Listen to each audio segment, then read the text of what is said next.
297 134,86 €. Le financement interne, l'autofinancement d'investissement 2024 pour plus 630 897,99 €.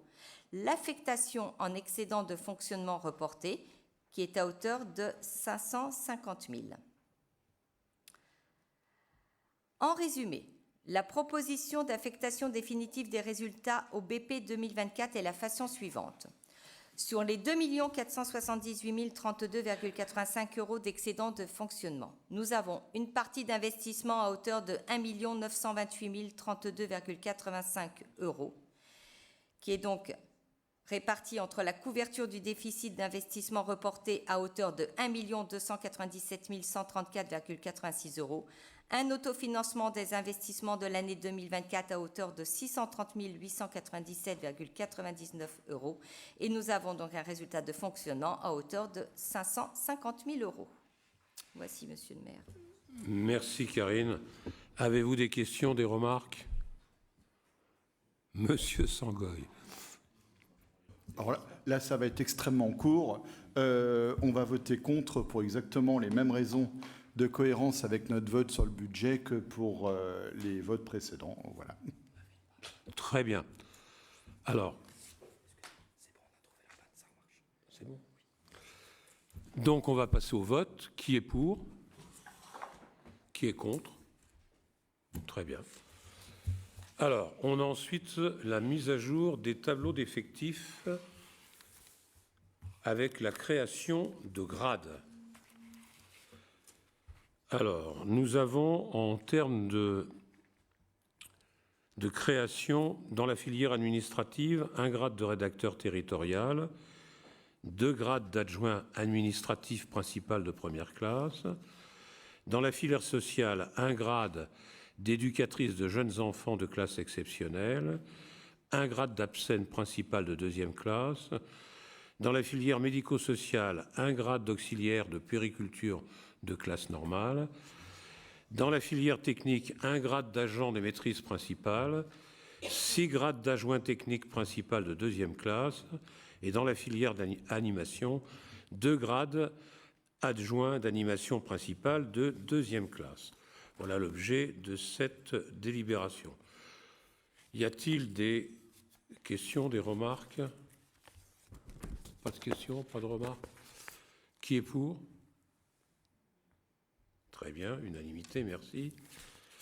Alors, qui dit création dit suppression. Donc là, ce sont des suppressions également de grades. Dans la filière administrative, un grade de rédacteur principal de première classe, 4 grades d'adjoint administratif principal de 2e classe. Dans la filière technique, un grade d'adjoint technique principal de première classe, 8 grades d'adjoint technique, un grade d'agent de maîtrise. Dans la filière sociale, un grade d'éducateur de jeunes enfants, 2 grades d'ADSEM principal de première classe. Et dans la filière animation, 2 grades d'adjoint d'animation. Des questions, des remarques? Non. Qui est pour? Très bien. Unanimité, merci. Alors, je vais passer la parole à Monsieur Comparo qui va vous parler 3 fois de suite. Oui, mais sur des comptes rendus d'activités de concession. Oui. La première, eh bien, je te donne la parole. Oui, comme chaque année, on doit vous rendre compte des concessions. Donc, en premier, donc avec Enedis, donc conformément à l'article L 1411-3 du Code général des collectivités territoriales, Enedis EDS nous a fait parvenir en juin 2024 le compte-rendu d'activité de la concession de l'année 2023. Ce compte-rendu a pour objet de présenter les activités générales de Enedis ERDF et intègre les grands équilibres budgétaires du concessionnaire. Pour rappel, la commune a renouvelé son contrat de concession avec Enedis et ERDF le 1er décembre 2019 pour une durée de 30 ans. Donc, les grands principes de la concession sont assurer le développement et l'exploitation du réseau public de distribution d'énergie électrique, la fourniture de l'énergie électrique aux clients raccordés au réseau de distribution et de bénéficier des tarifs réglementés, d'assurer l'entretien et l'investissement pour le renouvellement du réseau sur la commune, et le concessionnaire verse chaque année une redevance à la commune. L'année 2023 était principalement marquée, donc pour Enedis, sur le plan national, des investissements historiques pour le futur plan de développement du réseau pour répondre aux objectifs de développement des énergies renouvelables et l'électricité des usagers infrastructures. 27 km de réseau moyenne tension, 61 km de réseau basse tension, 52 postes de transformation et 44 installations de production 100% photovoltaïque, c'est-à-dire plus 5 installations, qui représentent 74 280 kWh, donc plus 4 705 kWh. Et la mise en service de canalisation de basse tension pour 887 mètres. Au niveau des incidents, donc les coupures, 35,5 minutes de coupure, moins 47%, dont principalement des incidents pour 15,6 et des travaux pour 19,9. 72 minutes, même pratiquement 73 minutes au niveau national. Donc nous sommes de bons élèves, un peu. Investissement, raccordement 374 000, 5 en production et 12 en consommation.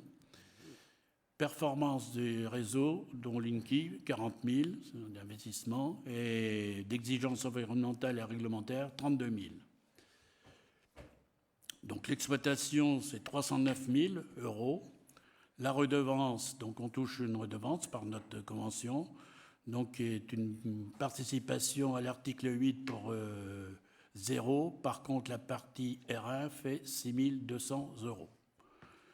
Au niveau national, pour ERDF, qui est donc le fournisseur auprès d'Enedis, promotion de la solution sur le plan national et local, donc ils ont fait de la promotion de la solution numérique InfoWatt pour les clients bénéficiant de chèques énergie équipés de compteurs communicants, une solution de consultation en temps réel de leurs données de consommation électrique en euros et en kilowatts.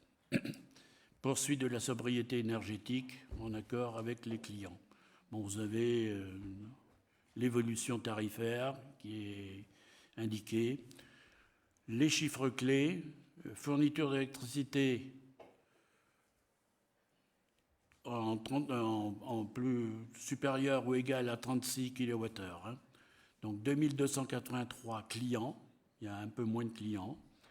18 834 MWh facturés et des recettes de 2 382 387. Donc ça peut expliquer les gens qui partent ailleurs. Relations clients, 4 réclamations, c'est peu, moins 33 par rapport à l'année dernière. Des taux de réponse sous 30 jours à 98,3%. Et il y a eu 163 chèques d'énergie distribués. Voilà pour Enedis. Merci Alain. Avez-vous des questions à poser sur ce compte-rendu de concession? Non. Il y a un article unique et c'est un dont-acte. Vous donnez l'acte que c'est bon, d'accord, très bien. Eh bien, on passe à la... Donc, on a la même démarche avec GRDF pour le gaz, voilà, pour l'année 2023. Donc, également en juin 2024, ils nous ont fait parvenir le compte-rendu d'activité.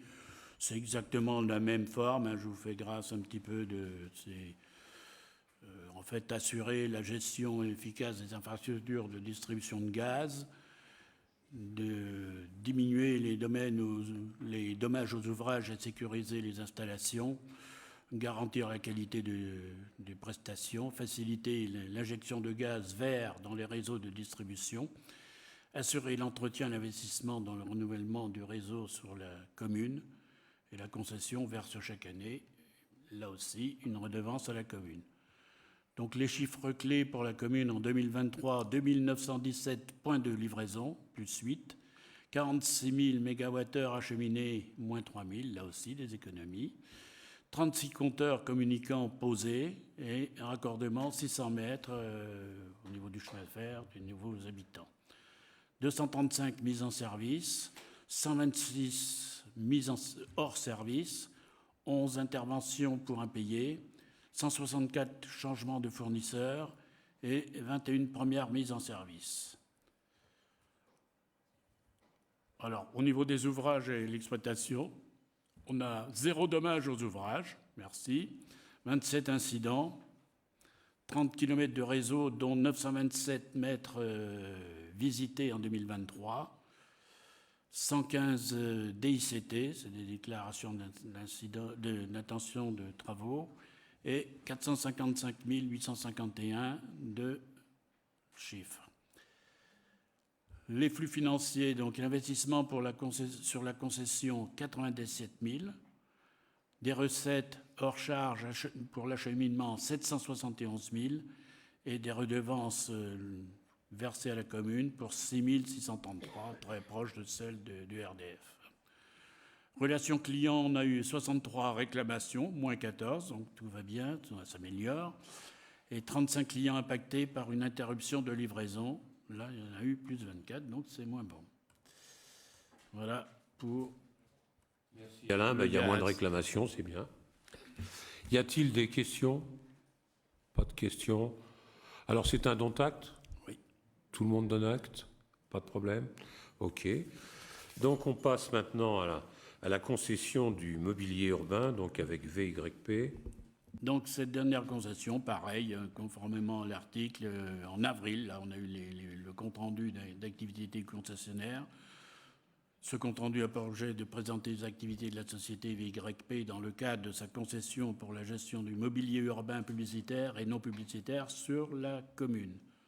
Pour rappel, la commune a désigné lors d'un conseil municipal du 11 mars 2021 la société VYP comme concessionnaire avec une mise en œuvre de la concession au 1er juin 2021 pour une durée de 15 ans. Donc les grands principes de la concession, c'est permettre une information aux Caudassiens, moderniser le parc des mobiliers, améliorer et adapter l'offre au niveau des abris voyageurs sur les lignes de transport en commun sur le territoire de la commune, assurer l'entretien des mobiliers, nettoyage et remplacement, versement d'une redevance de 33 000 € par an, puisqu'elle est fixe. Les chiffres de la concession, donc, nous avons 16 abris voyageurs publicitaires, 19 abris non publicitaires, 25 MUPI publicitaires, 7 MUPI publicitaires déroulants et 1 MUPI non publicitaire. 7 panneaux administratifs plus 1 en stock, 9 panneaux libre expression, dont 3 doubles, 4 journaux électroniques et 2 panneaux d'affichage dynamique, soit un total de 91 mobiliers sur la commune. Les chiffres clés, 21 campagnes d'affichage, 331 affiches imprimées et 6 interventions dépannage sur des bandeaux ou des vitres. On le voit sur le tableau, vous voyez qu'il y en a beaucoup de vitres cassées. 0 déplacement ou remplacement de mobilier, inspection hebdomadaire sur l'ensemble du mobilier, 386 nettoyages réalisés. Le flux financier, les recettes attendues étaient de 165 300 et le réalisé de 140 000. Donc là, une déprime de 25 300. Les charges, 149 472, attendues, réalisées 131 578, là aussi moins 15 000, donc ce qui nous fait donc un résultat d'exploitation. D'un côté, ils ont perdu en recettes de 5 900, mais ils ont gagné en 15, ils ont les charges attendues de 15 008, donc un solde quand même qui n'est pas trop mauvais. Donc, ils ne nous ont pas changé et nous ne changerons pas parce que c'était signé dans ce sens-là, la concession, la redevance pour 33 367. Je vous remercie. Nous te remercions. Avez-vous des remarques? Non. Vous donnez acte? Tous? OK, parfait. Merci. Alors, là, on va changer, c'est une délibération. C'est un dépôt d'une subvention auprès du Conseil départemental du Val-de-Marne pour la plantation d'arbres dans le plan 50 000 arbres pour le Val-de-Marne. Donc la présente délibération a pour l'objet de faire adopter par le conseil municipal le dépôt d'un dossier de subvention auprès du département du Val-de-Marne pour en obtenir une aide au financement du projet de plantation d'arbres et d'arbustes sur la commune pour la saison 2024-2025 dans le cadre du plan 50 000 arbres au Val-de-Marne adopté le 18 octobre 2021 par le conseil départemental. En effet, la municipalité a pour projet d'établir un plan pluriannuel de plantation d'arbres et d'arbustes afin de maintenir le patrimoine végétal existant et de créer de nouveaux espaces végétalisés, vecteurs d'îlots de fraîcheur, de protection de la biodiversité locale et d'amélioration du cadre de vie. Un dossier pourra être déposé tous les ans et être subventionné à hauteur maximale de 100 000 € par an. La subvention sollicitée vise à encourager la plantation d'arbres et d'arbustes supplémentaires sur le foncier communal en accord avec les objectifs structurants, donc assurer des plantations durables et de qualité, préserver et favoriser la biodiversité, susciter les plantations sur l'ensemble du territoire, encourager l'association du public et sensibiliser aux enjeux climatiques et de biodiversité. C'est le sens de cette délibération. Merci. Des remarques, des questions sur cette délibération, Monsieur Sangoy? Oui, merci Monsieur le maire. Bon, on ne peut pas être contre ce genre de délibération. Planter des arbres, c'est à la fois sympathique et important. On espère juste que ça ne s'intègre pas à un vaste plan de greenwashing qui permet, dans l'esprit de ses promoteurs, c'est pas uniquement le département, hein, de masquer le fait que, parallèlement à ce genre de projet, on continue à artificialiser les sols. Voilà. Enfin bon, on va voter pour. Il n'y a pas de problème sur la délibération.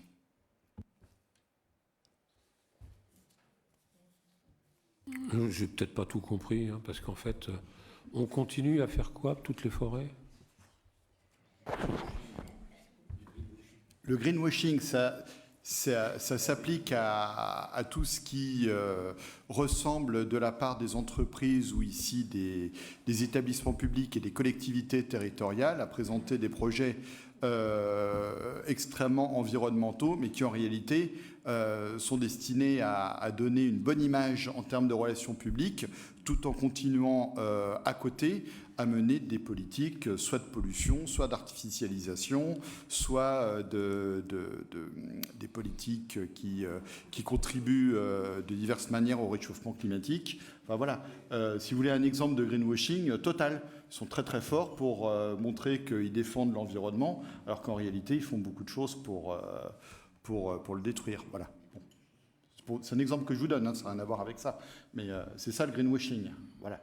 Donc je disais que c'est très bien qu'il y ait ce genre de politique. Enfin, alors j'ai peut-être pas encore tout compris, mais alors ça m'étonne de votre part, mais si j'ai compris quelque chose, oui. C'est-à-dire que ça sert à rien de planter des arbres parce que, en gros, je résume, hein, parce que de toute façon, on continue à construire, c'est ça? J'ai dit exactement le contraire, monsieur le maire. J'ai dit que c'était très bien de planter des arbres, mais que ça ne devait pas servir de paravent au fait qu'à côté, je n'ai pas parlé spécialement de construction de logements, on continue à artificialiser les terres. Vous voulez un exemple d'artificialisation? C'est exactement ce que je viens de dire, que vous aviez dit.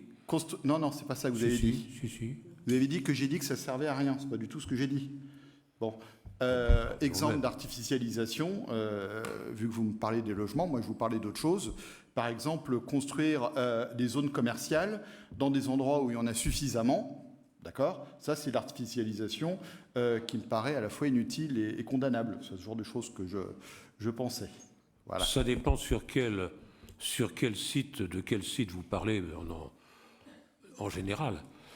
Je pense que vous ne parlez pas de la Queue-en-Brie, puisque la Queue-en-Brie, la plupart du temps, les zones d'activité sont construites sur des terrains qui sont des terrains qui ne sont pas verts.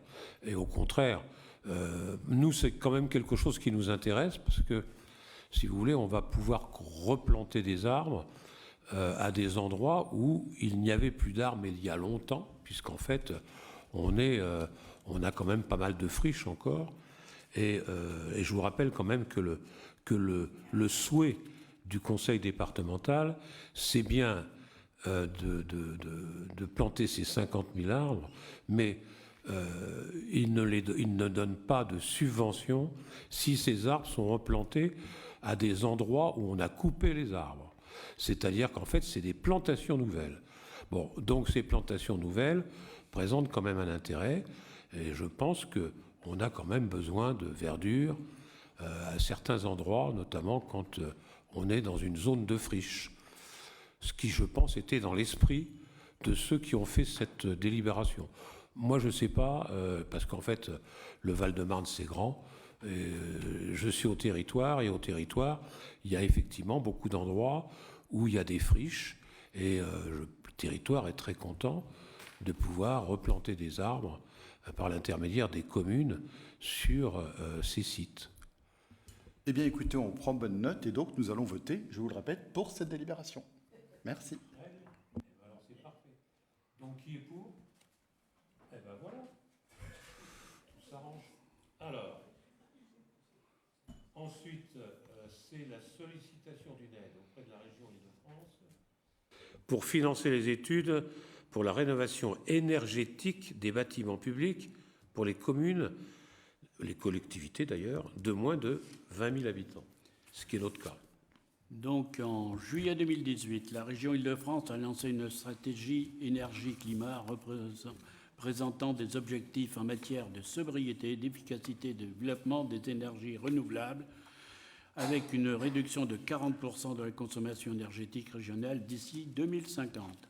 Par ailleurs, en 2019 est entré en vigueur le décret tertiaire imposant aux propriétaires de bâtiments tertiaires de plus de 1000 m² d'en réduire les consommations de 60% à l'horizon 2050, 40% d'ici 2030, donc, et 50% d'ici 2040. Pour répondre à ces objectifs réglementaires, mais aussi pour réaliser des économies d'énergie et réduire ses dépenses de fonctionnement, la commune doit engager des travaux de rénovation énergétique sur les bâtiments, murs, menuiseries extérieures, toitures, planchers, etc. La première étape du projet consiste à établir un plan stratégique patrimonial comprenant un diagnostic patrimonial des bâtiments, un plan pluriannuel d'investissement, un phasage des travaux et une quantification des gains énergétiques et climatiques avant et après les travaux. Pour la réalisation de ce plan stratégique, la ville doit se faire accompagner par une assistance à maîtrise d'ouvrage pour une mission d'étude estimée à 20 000 € toute taxe. La région a lancé un dispositif d'aide aux communes avec un appel à projet pour la rénovation énergétique des bâtiments publics. Ce dispositif finance des études jusqu'à 70% du montant éligible et avec un plafond de 50 000 € par étude. En phase travaux, ce même dispositif pourra être sollicité pour la réalisation du plan pluriannuel d'investissement, travaux pris en charge jusqu'à 50% du montant TTC. Voilà cette délibération. Merci Alain. Votre vote. Des questions, des remarques? Pas de questions, pas de remarques. Qui est pour? Très bien, unanimité, merci. Alors, la note explicative pour la convention constitutive d'un groupement pour la passation et le suivi de l'exécution de conventions d'occupation du domaine public afin de mettre en œuvre des solarisations de la métropole de Paris. C'est un peu dans le même contexte. Donc, le Conseil métropolitain du 14 avril 2023 a autorisé le lancement d'un appel à projet de solarisation métropolitain. Il vise à accompagner les collectivités lauréates pour mener un projet d'autoconsommation photovoltaïque et solariser un potentiel supplémentaire de toiture au travers d'un appel à initiative privée métropolitain par la sélection d'opérateurs spécifiques. Le bureau métropolitain du 2 octobre 2023 a désigné 35 collectivités lauréates, 34 communes et un établissement public territorial. les collectivités bénéficient d'outils proposés par la métropole. Donc la mise à disposition d'une assistance à maîtrise d'ouvrage pour la réalisation d'études en amont en vue de faciliter la concrétisation des projets de centrales, le bénéfice d'un kit pédagogique PAC autocommunication métropolitain, le lancement d'un appel à initiative privée afin de massifier la production photovoltaïque sur le territoire métropolitain pour des projets de vente totale de l'électricité produite. Dans le cadre du présent appel à initiative privée, la métropole assure le pilotage du projet ainsi que la sélection des opérateurs qui installeront les centrales solaires sur les bâtiments publics des collectivités membres pour produire de l'électricité solaire en injection totale sur le réseau public d'électricité en vue d'une vente totale de l'énergie produite. Afin de formaliser le partenariat entre la métropole et les collectivités dans le lancement de l'appel à initiative privée, il est convenu la conclusion d'une convention de groupement qui précise les périmètres des bâtiments concernés, l'organisation et les engagements de toutes les parties du projet, ainsi que le rôle pilote de la métropole. Elle conduit ensuite à la signature pour chaque membre d'une convention d'occupation du domaine public, unique pour la mise à disposition de toitures identifiées à un opérateur en contrepartie d'une redevance financière annuelle. La présente convention entre en vigueur à compter de sa signature par l'ensemble des membres du groupement et prendra fin au terme de l'ensemble des diligences que doit mener la métropole pour la bonne conduite de l'appel à initiative privée. Dans le cadre de la présente convention, la métropole du Grand Paris s'engage à piloter le projet et assure l'organisation et la mise en œuvre de l'appel à initiative privée conformément à l'article 2122-1-1 du CGPP. Elle mettra également en place donc, une commission de sélection des opérateurs appelée commission de coordinateurs.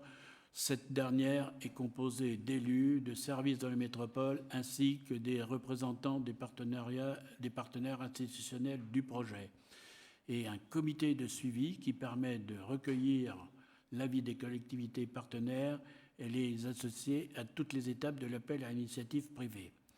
La consultation des opérateurs est prévue à l'automne 2024 pour une mise en œuvre des premiers travaux mi-2025. La métropole prend en charge différents aspects économiques et organisera, facilitera au bénéfice du projet ou des opérateurs retenus. Ainsi, tous les bâtiments inscrits dans la consultation de l'appel à initiative privée ont bénéficié d'une étude de potentiel solaire et d'une étude de faisabilité structurelle, ont été étudiés en amont d'un point de vue patrimonial avec le concours de la Direction régionale des affaires culturelles Île-de-France et des architectes des bâtiments de France et ont été évalués avec le concours d'Enedis sous le prisme des contraintes économiques de raccordement. Tous les bâtiments, y compris les toitures de taille plus réduite, se caractérisant par un bon ensoleillement et un faible encombrement. L'appel à initiative privée métropolitain est un projet important comportant 27 communes, une puissance minimum d'installation de 5 MW et permettant la solarisation standardisée et simultanée de 50 toitures. La collectivité signataire s'engage quant à elle à participer activement au comité de suivi, à s'associer aux différentes étapes du projet et à mettre à disposition de l'appel à initiative privée son patrimoine identifié dans l'annexe technique de la Convention.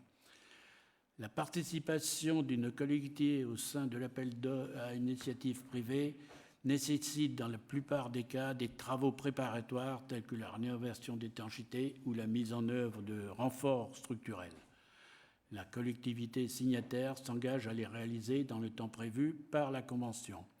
Afin d'accompagner la réalisation de ces travaux préparatifs, la commune pourra solliciter une aide financière exceptionnelle auprès de la métropole au taux le plus élevé possible afin de couvrir leurs dépenses d'investissement en application du règlement du Fonds énergie de la métropole sous réserve d'éligibilité et d'approbation par le Conseil de la métropole. Cette aide financière exceptionnelle est strictement limitée au patrimoine identifié dans l'annexe technique de la Convention et aux travaux préparatoires jugés indispensables pour l'installation des futures centrales solaires. Cela étant exposé, il est demandé au Conseil municipal de bien vouloir donc approuver le lancement d'une procédure de type appel à initiative privée métropolitain conformément à l'article L 2122-1-1 du Code général des propriétés personnes publiques pour la conclusion par les collectivités de conventions d'occupation pour la mise en œuvre du plan de solarisation de la métropole. Approuver le projet de convention constitutive d'un groupement entre la métropole du Grand Paris et les collectivités dont la métropole est l'entité coordinatrice pour la passation et le suivi de l'exécution des conventions d'occupation permettant la mise en œuvre du projet de solarisation de la métropole du Grand Paris. Approuver la constitution et la composition mentionnées dans la convention de groupement annexée à la présente délibération dans la commission de coordinateur. Approuver la constitution et la composition mentionnées dans la convention du groupement annexé à la présente délibération du Conseil de suivi entre la métropole et les collectivités.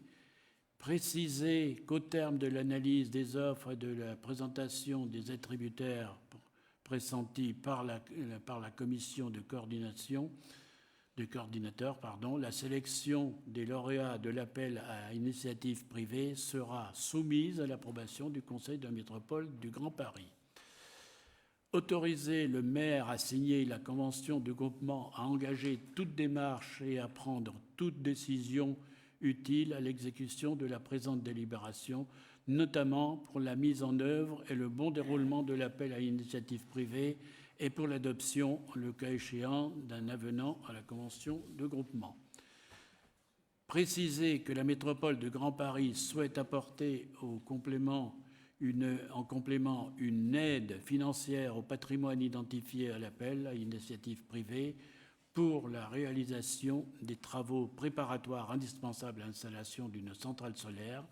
Chaque projet concerné par les travaux préalables sera présenté au Fonds énergie de la métropole pour analyser les modalités d'accompagnement financier au taux financier le plus élevé possible. Il sera ensuite soumis à l'approbation du bureau métropolitain dans le cadre d'une convention de financement. Je vous remercie. Oui, c'est nous qui te remercions. Bon, je pense que tout le monde a bien écouté et que chacun a peut-être dans sa tête une question, une remarque, ou c'était tellement bien expliqué qu'il n'y en a pas. Alors, y a-t-il des questions ou des remarques? Pas de questions, pas de remarques. Donc, qui est pour? Parfait, merci. Alors, c'est toujours toi. Avis sur le projet de révision du SAGE de Lierre. Alors, le schéma d'aménagement et de gestion des eaux du bassin versant de Lierre, le SAGE de Lierre, est un outil de planification stratégique émanant de volonté locale qui définit un cadre réglementaire des orientations et des objectifs pour la politique de l'eau à l'échelle du bassin versant de Lierre. Il est élaboré, mis en œuvre et révisé par une commission locale de l'eau du bassin versant de Lierre. Il a pour objet l'atteinte des principes d'une gestion équilibrée et durable de la ressource en eau et de la protection de la biodiversité, tenant compte des adaptations nécessaires au changement climatique et permettant de satisfaire aux exigences de la santé, de la salubrité publique, de la sécurité civile et de l'alimentation en eau pour la population. Approuvé en octobre 2011, le SAGE de Lierre est depuis dans sa phase de mise en œuvre. En 2018, la commission locale de l'eau a décidé de lancer une procédure de révision afin d'actualiser les données de l'état des lieux, d'effectuer un bilan de la mise en œuvre du SAGE et de mettre en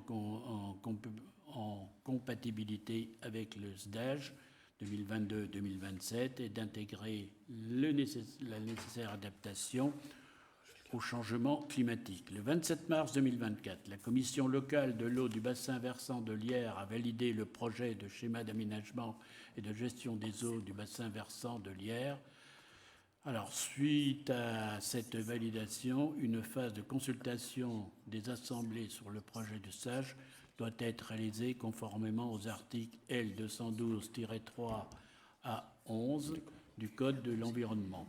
Aussi, conformément aux articles R212-38 et R212-39 du Code de l'environnement, ainsi qu'à l'article R436-48 du Code de l'environnement du projet, le projet SAGE est désormais soumis à votre avis. Donc, du Conseil régional, du Conseil départemental de la Seine-et-Marne, de l'Essonne et du Val-de-Marne, des chambres consulaires, chambres de commerce et d'industrie, chambres des métiers, de l'artisanat, chambres d'agriculture de la région Île-de-France, des communes du versant de Lierre et de leurs groupements compétents, notamment en matière de GEMAPI, d'assainissement, de gestion des eaux pluviales, d'eau potable.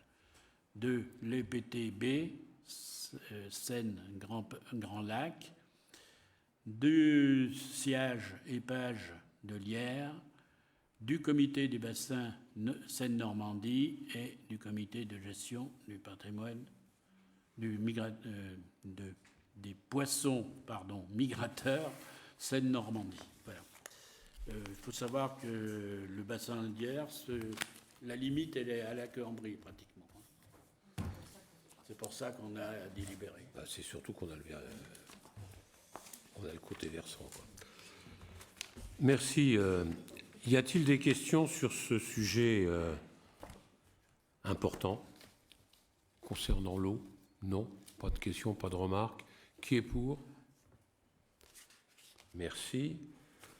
Alors, le point suivant, c'est Marie-Claude Gué, donc elle n'est pas là. Donc, c'est la fixation des participants au repas des associations 2024. La présente délibération a pour objet effectivement de fixer les repas des associations, comme chaque année, et celui-ci aura lieu le samedi 5 octobre 2024. Bon, c'est un rassemblement annuel organisé par la municipalité et qui permet effectivement de rencontrer les associations caudassiennes afin de pouvoir échanger sur les orientations municipales pour l'année à venir. On profite de ce moment privilégié pour saluer l'engagement et le dynamisme des bénévoles des associations dans l'animation de la ville tout au long de l'année. Et donc, comme les années précédentes, il est proposé d'offrir le repas à 2 personnes membres du comité directeur des associations caudassiennes concernées. Elles pourront inscrire par contre toute personne qu'elles jugeraient nécessaire, moyennant un prix de 15 € qui est loin d'être le prix du repas par personne. Une somme de 15 € pour le repas sera également demandée aux élus municipaux participant à cette manifestation, ainsi qu'aux personnes qui les accompagneraient. Donc, proposition est faite de délibérer sur les tarifs suivants: gratuité de 2 membres du comité directeur, enfin du bureau directeur des associations caudassiennes, et 15 € par personne pour les autres participants. Il n'y a là pas d'augmentation par rapport à l'année précédente. Y a-t-il des questions, des remarques? Pas de questions, pas de remarques. Qui est pour? Merci. Alors, oui, Florent est là. Ok, très bien. Donc là, c'est la fixation de la participation des usagers à un événement sportif que tout le monde connaît. La course sportive et la Coda Color. Voilà. Bien. Les précédentes éditions étant un succès auprès des familles codaciennes, la municipalité confirme le rendez-vous annuel de la Codacolor en date du 29 septembre 2024, qui se déroulera au stade Robert-Barran. C'est une manifestation sportive. Cette manifestation sportive, est l'occasion de promouvoir l'activité physique tout en faisant découvrir notre commune, le tout dans une ambiance conviviale et sportive. L'événement se compose de 2 parcours avec 2 départs différés. Un premier départ, une course sportive de 10 km. La course sera ouverte à tous les coureurs âgés de 16 ans et plus. Cette distance est appréciée des amateurs de course à pied. Un palmarès sera bien entendu établi avec les 3 premières et 3 premiers coureurs. Pour le second départ, c'est un parcours pédestre coloré de 4 ou 5 km. Ce parcours se veut convivial, festif et intergénérationnel. Il est ouvert à tous, des plus jeunes aux plus âgés, et le départ en poussette autorisé en queue de peloton. Le long du parcours, des color zones sont installées. Chaque participant passant dans ces zones reçoit une projection de poudre colorée à raison d'une couleur par zone. Les participants finissent bariolés de 4 couleurs différentes indiquant qu'ils ont terminé. La poudre colorée est un composé de fécule de maïs séché et de colorants alimentaires. Les départs et les arrivées de ces courses se feront au stade Robert-Barran. Les coureurs emprunteront les routes et les chemins forestiers sécurisés pour l'événement. Une inscription préalable sera nécessaire avec un certificat médical obligatoire attestant l'aptitude à courir pour le premier départ. Toute inscription payante donne droit à l'accès au départ choisi et chaque inscrit se voit recevoir le kit de coureur composé d'un t-shirt, d'une gourde dont la finalité est d'avoir un souvenir pour les participants et de rendre encore plus visible la manifestation. Concernant les tarifs, nous vous proposons de garder les mêmes tarifs que l'année dernière, c'est-à-dire pour les codaciens, pour la première course, 10 € et pour l'extérieur, 12 €. Pour la Codacolor, adultes, 5 €, enfants et jeunes de 6 à 17 ans, 3 € et enfants de 0 à 5 ans, la gratuité. Et l'extérieur, 6 € pour les adultes, 4 € pour les jeunes et gratuité pour les enfants. Un tarif bénévole est instauré de 3 € avec le kit. Les conditions pour bénéficier de cette offre, le bénévole doit être présenté à l'ESC ou être inscrit sur le listing des bénévoles. Le bénévole doit effectivement être présent le jour dit et au poste prévu.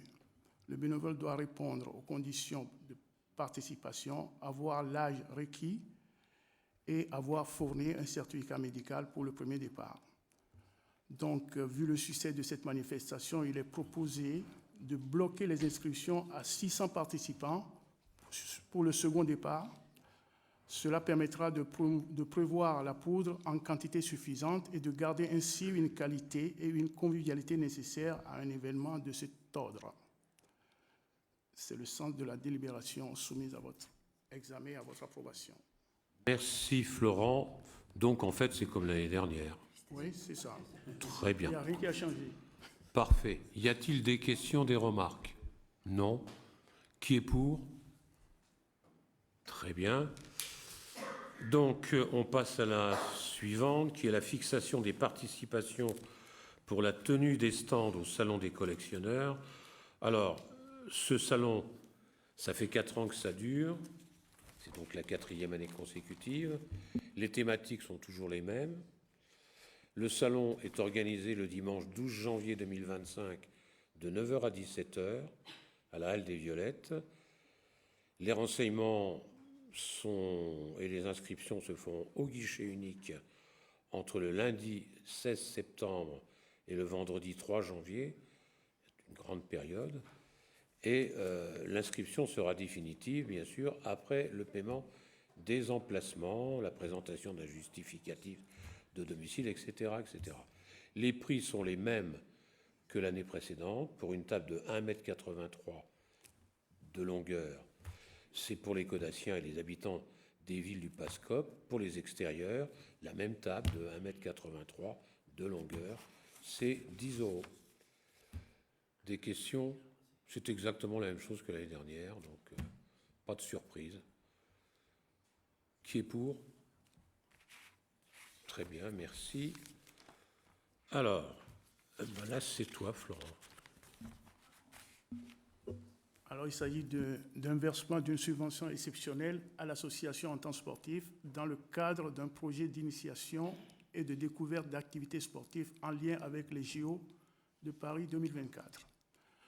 Les services de la jeunesse, du sport, de l'enfance et de la logistique et vie associative, en collaboration avec l'entente codassienne, proposent aux codassiens et codassiennes, enfants, jeunes et familles, une semaine d'initiation à diverses activités sportives du lundi 8 au samedi 13 juillet 2024. À la veille des Jeux olympiques 2024 qui se tiendront en France, proposition est faite aux habitants de la commune de partager durant une semaine des moments sportifs effectifs au gymnase Pierre de Coubertin et au stade Robert Barran, ceci en fonction des activités. La mise en place d'un tel projet nécessite une réparation des tâches en collaboration, entre collaborateurs. L'USC prend en charge donc l'organisation pratique et sa logistique. La commune s'engage à verser une subvention exceptionnelle en compensation de son engagement à l'ESC et de mettre à disposition les installations nécessaires ainsi que les agents communaux pour le bon déroulement de ce projet. Proposition est ainsi faite au Conseil de verser une subvention exceptionnelle de 2 500 € à la tente sportive codassienne en vue de l'organisation du projet intitulé « Au cœur des JO de Paris ». C'est le centre de la délibération. Y a-t-il des questions, des remarques? Pas de questions, pas de remarques. Qui est pour? Merci, unanimité. Alors, là maintenant, nous abordons la fixation, Malika, la fixation des participations pour la tenue d'un stand à la foire d'automne de la ville de la Queue-en-Brie. Merci Jean-Paul. Je t'en prie. La municipalité a décidé de regrouper les foires portées par les services municipaux de l'enfance, la petite enfance, la PMI, afin d'optimiser les coûts d'organisation d'une telle manifestation et de pouvoir proposer aux Codassiens un événement annuel d'envergure sur la ville. Les Codassiens auront la possibilité, lors de cette foire, de vendre des objets d'occasion en bon état. Des articles périculture, des vêtements enfants de 0 à 17 ans, des jouets d'hiver, des livres pour enfants. Cette foire sera organisée à la Halle aux Violettes le samedi 12 octobre 2024. L'accueil des exposants débutera à 7 h jusqu'à 8h30 et ils devront partir pour 16 h. L'entrée des visiteurs sera gratuite entre 9 h et 16 h. Le matériel nécessaire au bon fonctionnement de cette manifestation sera mis à disposition des exposants, tables et chaises. Au vu de la capacité de la salle, 100 emplacements au maximum seront proposés. Sur une table seront proposés, soit une table par emplacement et par personne, afin de respecter la distanciation sociale entre les exposants. Les renseignements et les inscriptions se feront comme d'habitude au guichet unique de la mairie. Du lundi 15 juillet au samedi 14 septembre inclus. L'inscription sera définitive après le paiement des emplacements au tarif unique de 5 €. La présentation d'un justificatif de domicile, la signature du règlement. Voilà. Et c'est le sens de la présente délibération soumise à votre examen et votre approbation. Merci. Merci à toi, Malika. Y a-t-il des questions? Pas de questions? Il y a juste une petite modification d'horaire, mais c'est tout le temps. C'est la même chose que l'année dernière. Oui, tout à fait. Voilà. Donc, qui est pour? Merci. Alors, ensuite, c'est le règlement, c'est toujours toi, Malika, du conseil d'établissement du multi-accueil collectif et familial Marie Verdure. Merci Jean-Paul. Le règlement du conseil d'établissement des crèches municipales de la ville de La Queue-en-Brie a été approuvé en séance du conseil municipal le 17 juin 2015. Ce règlement doit être actualisé au vu de la création d'un multi-accueil collectif et familial municipal Marie Verdure. Ainsi, la présente délibération a pour objet de présenter aux membres du conseil municipal le nouveau règlement du conseil d'établissement du multi-accueil collectif et familial municipal Marie Verdure. Le conseil d'établissement a pour vocation de favoriser la consultation et l'information des parents sur les lieux d'accueil comme partenaires à part entière du devenir de leur enfant dans le lieu d'accueil. Ce règlement précise la définition d'un conseil d'établissement, sa composition, son organisation dans l'élection des parents représentants, leurs droits et devoirs ainsi que les modalités de réunion. Ce document permettra aux parents élus comme au personnel du multi-accueil d'avoir un règlement clarifiant le bon fonctionnement de cette instance. Après approbation du dit règlement, si annexé, celui-ci devra être mis... Pardon, j'ai été trop vite comme Karine tout à l'heure. Hop.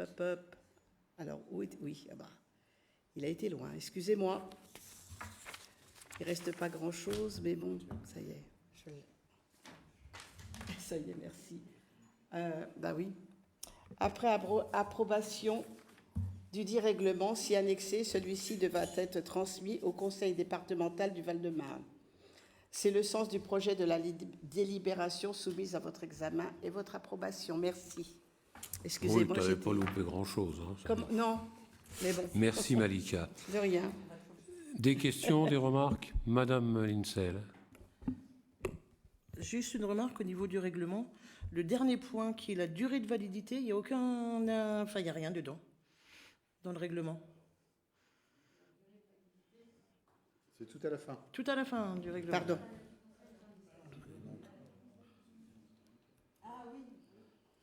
Ah, mais c'est... Il me C'est l'entrée en vigueur, alors. Il C'est me pas la semble durée de qu'on ne validité peut de pas ce dire règlement. qu'il va rentrer. Il fallait qu'on soit sûr que ce soir, ce soit voté. Ah, Il me semble. Donc c'est l'entrée en vigueur, c'est pas la durée que... c'est Durée de 3 ans, validité. 5 ans, 10 ans. Le présent règlement entre en vigueur le où ça? 2024. C'est-à-dire que ça va rentrer une fois que tout le monde aura voté. Aujourd'hui, je ne sais pas. C'est le titre qui m'a permis mis en... Pardon? Oui. Ah, c'est date et pas durée. Ouais. D'accord, ok. Oui. Bon, Merci, Madame Nielsen. je me retourne vers la... ce sera date et pas durée. Ok, merci beaucoup. Y a-t-il d'autres remarques? Non? Eh bien, je vous propose de voter pour. Donc, là, on aura au moins la date. Quant à la durée, on espère le plus longtemps possible. Alors, on a un rapport d'activité de la Maison de la Justice et du Droit. Ah oui, tiens.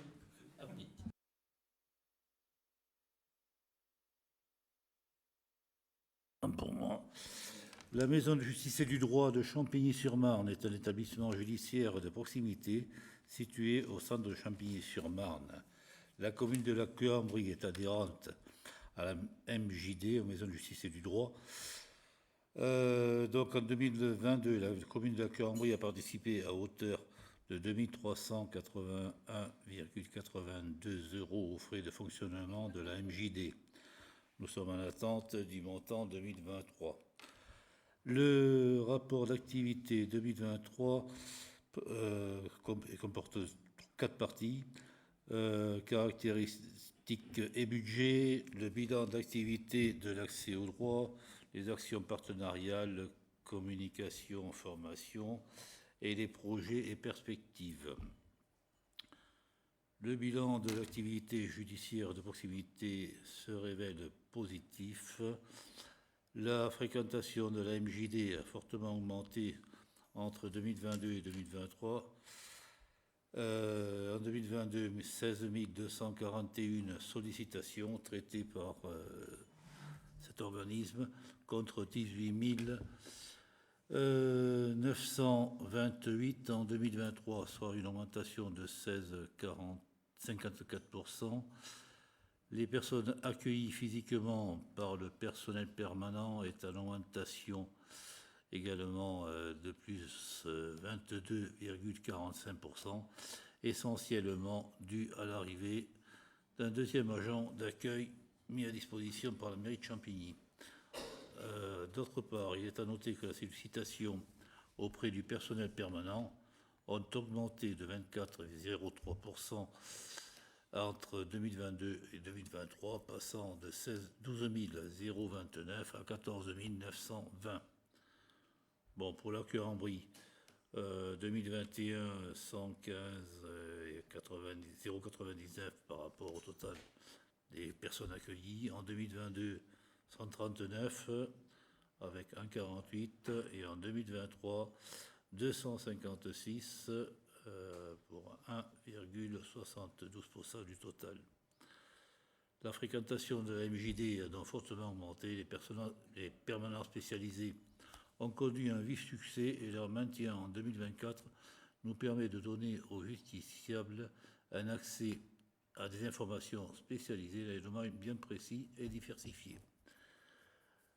Pour conclure sur l'activité de l'année 2023, une priorité a toujours été donnée à l'accueil physique et téléphonique des usagers par le personnel permanent.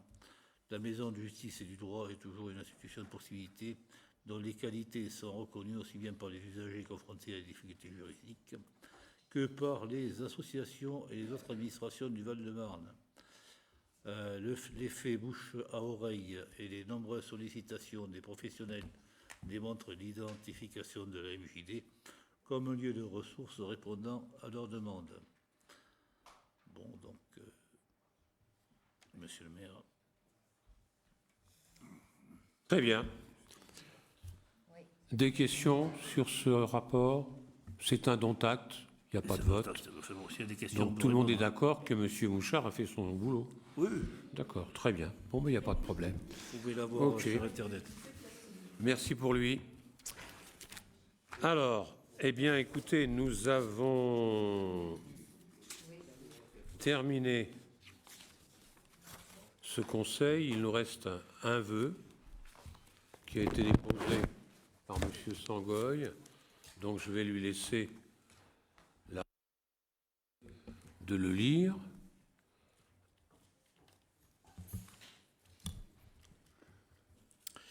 Merci, monsieur le maire. Oui. Donc, attendez, je rapproche le micro. Donc, il s'agit d'un vœu par lequel, s'il est voté, le conseil municipal demanderait donc le rétablissement par nos collègues du conseil départemental du remboursement de 50% de la carte imaginaire pour tous les lycéens et pour les étudiants. Alors, depuis de nombreuses années, le département du Val-de-Marne remboursait 50% du prix de la carte de transport imaginaire pour les collégiens, les lycéens et les étudiants, et ce, sans condition de ressources. Selon le site internet du département, pour l'année scolaire 2021-2022, il n'y avait pas de chiffre le plus récent, près de 67 000 jeunes val-de-marnais bénéficiaient de ce remboursement partiel de leur abonnement imaginaire.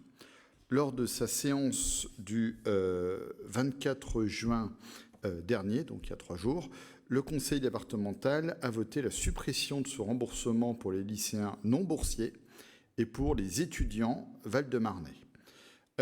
Son maintien de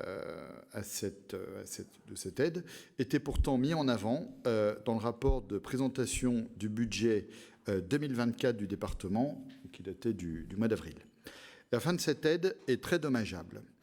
Elle dégrade encore les finances des familles, des classes populaires et des classes moyennes qui sont déjà lourdement frappées par l'inflation. Elle frappe durement les étudiants dont beaucoup ont malheureusement les plus grandes difficultés à financer leurs études, leur logement et, pour beaucoup d'entre eux, de plus en plus souvent, leur nourriture. On en est là. Et enfin, elle fragilise le développement des mobilités par les transports en commun, c'est pourtant un aspect essentiel de la décarbonation du secteur des transports et de la lutte contre la pollution, les nuisances sonores et la congestion des voies de circulation. Pour ces raisons, nous demandons à ce que le conseil municipal de la Cuambrie donc demande au conseil départemental d'abroger sa délibération du 24 juin 2024 et de rétablir le remboursement de 50% de la carte imaginaire pour tous les lycéens, donc même ceux qui ne sont pas boursiers, et pour les étudiants. Je vous remercie. Merci. Bon, mon point de vue, moi, il est clair. Il n'est pas tout à fait dans le sens de votre histoire, mais vous demandez d'abroger à une collectivité territoriale quelque chose qu'il a voté. Est-ce que vous savez au moins pourquoi? C'est une question, mais c'est même pas une question. Parce qu'en fait, il ne peut pas y avoir de question. Je pense que vous ne vous êtes pas penché dans le budget de 2021 lorsque la nouvelle majorité a changé. Vous ne vous êtes pas penché sur le budget actuel. Vous n'avez pas tous les éléments vous permettant de savoir si cette action présente un intérêt, a une justification qui est une justification financière, parce qu'il y a quand même une collectivité qui prend une décision, et quand on voit que ça touche quand même un certain nombre de personnes, je pense qu'il l'a prise, cette collectivité l'a prise en tout état de cause. Et je vous rappelle quand même que le département n'a pas vocation à long terme d'être dans les transports. Ceux qui sont dans les transports, c'est une autre collectivité territoriale qui s'appelle la région Île-de-France, et que cette région Île-de-France, elle, va participer en remplissant un formulaire disponible, qui est le 2819, va participer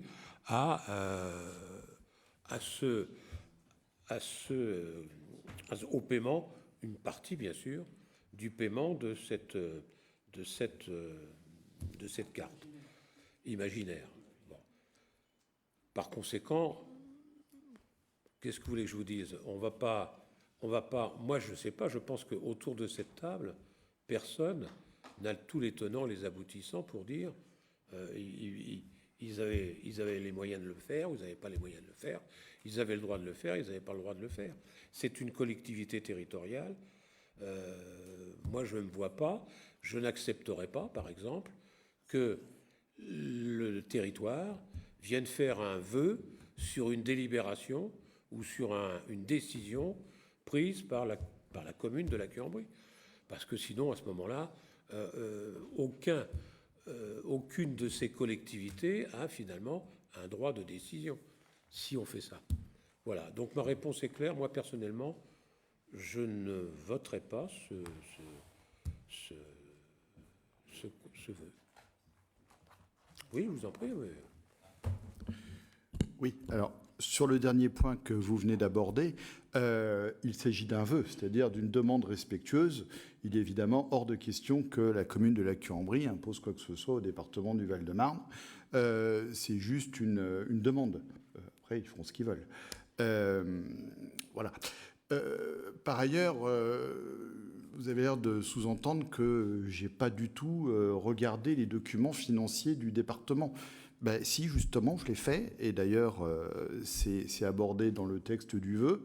Je sais effectivement que depuis que le département a changé de majorité, tous les ans, donc, on se plaint des finances dégradées du département, et je veux bien croire qu'elles soient dégradées. En même temps, ici même, tous les ans, je vous entends mettre en garde contre la dégradation des finances de la commune et on a des excédents. Enfin bon, le département n'est pas dans la même situation, j'admets. Sauf que j'ai regardé le budget qui a été voté en avril 2024. D'accord ? Où effectivement, il est fait état de cette dégradation, sauf qu'il est aussi fait état, et je l'ai écrit là, du fait qu'on maintenait, au moins pour l'année 2024, donc ces aides. Qu'est-ce que ça veut dire ? on fait un débat d'orientation budgétaire, on fait un budget, on maintient des choses, et paf, au mois de juin, 2 mois après, on change d'avis. Enfin, c'est bizarre. C'est au mieux. Au mieux, ça voulait dire que les conseillers départementaux de la majorité préparaient un coup discret, on va dire, au tout début de l'été. Au pire, enfin, je ne sais pas ce qui est le mieux ou le pire d'ailleurs, c'est de l'incompétence. Parce que ça veut dire que le budget n'a pas été préparé avec sérieux. Je vous assure, c'est écrit noir sur blanc que ces aides sont maintenues pour l'année 2024. Je n'ai pas ramené le texte, mais enfin, croyez-moi sur parole, c'est écrit noir sur blanc. Voilà, donc ça c'était par rapport à la question de savoir si j'ai étudié le budget ou pas. Alors effectivement, les transports relèvent de la région Île-de-France, vous avez tout à fait raison sur ce point-là. La région augmente malheureusement les tarifs des transports en commun. Alors il est vrai que sur la carte imaginaire, un effort est fait pour les lycéens. Je crois un effort de 100 €. Donc on est en dessous des 50%, mais enfin cet effort existe et il faut le signaler, hein, tout à fait. Ceci étant, ça ne règle pas du tout le problème, à mon avis, de la population qui est la plus exposée, à savoir celle des étudiants. Et là, moi je vous dirais que quelque part, à terme, vu que vous avez parlé de responsabilité à terme, ça ne relève pas tant des communes, du département ou de la région. Je pense qu'il faudrait changer toute la politique de l'État vis-à-vis de la formation de la jeunesse, de l'investissement dans l'avenir. Et malheureusement, on le voit à chaque fois qu'on a des discussions ici sur les tarifs scolaires. Vous savez que ce sujet me tient à cœur, nous tient à cœur à tous là. Comment dire, on n'a pas la même vision. Nous, on pense qu'il faut investir dans l'avenir et que la dépense qu'on va faire aujourd'hui, ça rapportera demain. Vous pensez qu'il faut réduire les dépenses publiques à toute force. Votez comme votre conscience vous dit de voter, il n'y a strictement aucun problème. Bon, écoutez, moi, le seul truc que j'ai entendu, que la dépense d'aujourd'hui nous rapportera demain, je n'ai pas tout compris. Moi, ce que je vous dis simplement, c'est que vous me parlez des orientations budgétaires du département. Comme son nom l'indique, il s'agit d'orientation budgétaire. Beaucoup de communes font un débat d'orientation budgétaire et se rendent compte à un moment ou à un autre, mais même beaucoup de collectivités, que finalement, ce qu'ils attendaient en recettes ne va pas arriver et que malheureusement, ils sont obligés de corriger un peu ces orientations budgétaires en fonction d'un certain nombre de paramètres.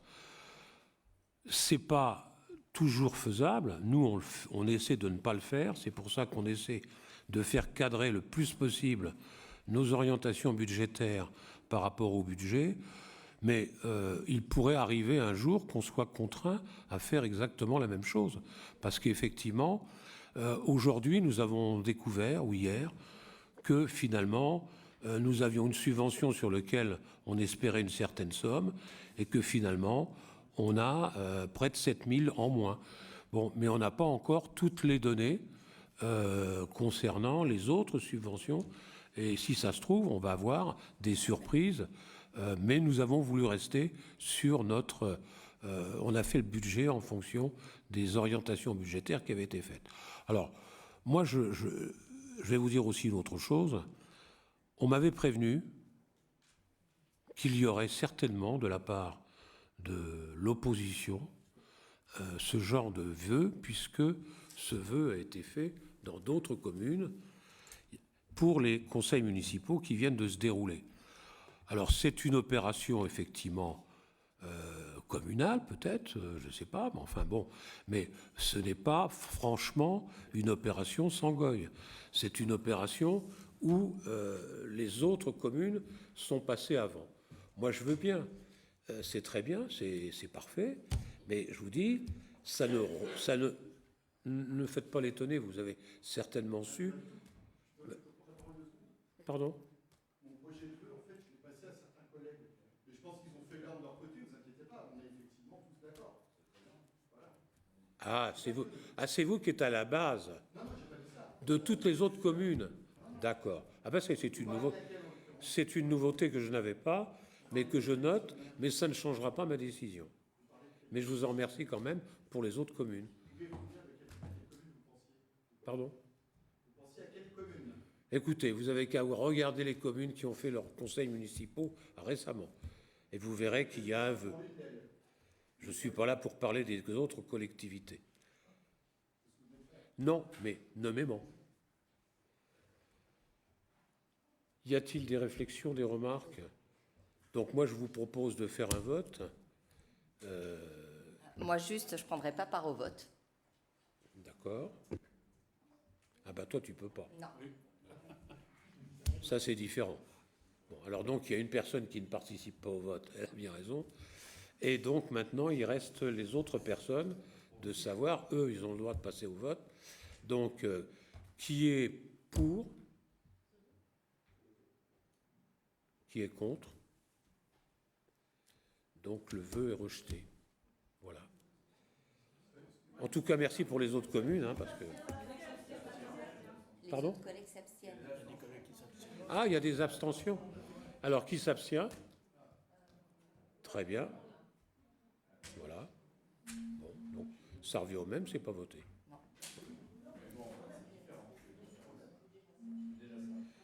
Ah, bravo, c'est déjà ça. Parfait, c'est très bien. Non, non, mais voilà, bon, oui, oui. Oui, oui. Vous n'êtes pas venu pour rien. Hein? Voilà. Il y en a qui vont pleurer un de ces jours. Allez. La séance est terminée et je vous souhaite une excellente soirée et à bientôt.